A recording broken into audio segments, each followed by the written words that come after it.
भाजपा नेता बाबूलाल मरांडी ने झारखंड में मुख्यमंत्री हेमंत सोरेन का पुतला फूंकने के दौरान छात्रों के साथ कथित मारपीट को लेकर झामुमो पर निशाना साधा है।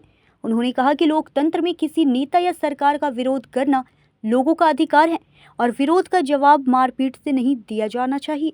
मरांडी ने कहा कि अगर भाजपा कार्यकर्ता प्रधानमंत्री नरेंद्र मोदी का पुतला जलाते हैं तो इससे प्रधानमंत्री को कोई नुकसान नहीं होता, उसी तरह हेमंत सोरेन भी पुतला जलाने से नहीं जल सकते। उन्होंने कहा कि यदि वह ऐसे प्रदर्शन के दौरान मौजूद होते तो छात्रों को माला पहनाकर लोकतांत्रिक तरीके से विरोध करने की बात कहते।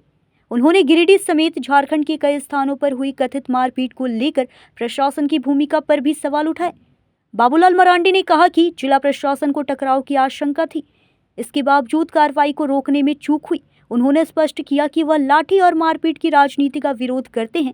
साथ ही उन्होंने कहा कि फैक्ट्रियों के CSR फंड के इस्तेमाल को लेकर भी जल्द प्रेस कॉन्फ्रेंस कर सवाल उठाए जाएंगे। अभी मीडिया के माध्यम से और पता चल रहा था कि कोई भी लोकतांत्रिक अधिकार है किसी का भी विरोध करें। जैसे हम लोग मोदी जी का जब पुतला जलाते हैं तो हमारा ये लोकतांत्रिक अधिकार है।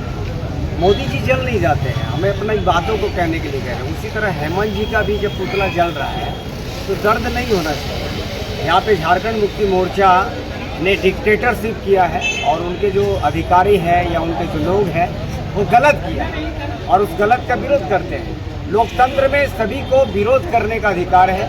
उस विरोध को यदि कोई रोक रहा है तो निश्चित तौर पर हम कहेंगे कि ये मतलब कि बहुत ही गलत है।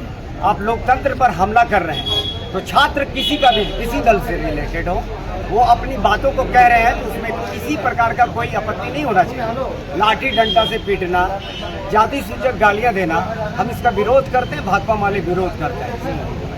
न्यूज़ इंडिया 24 से काजल सिंह, ब्यूरो रिपोर्ट।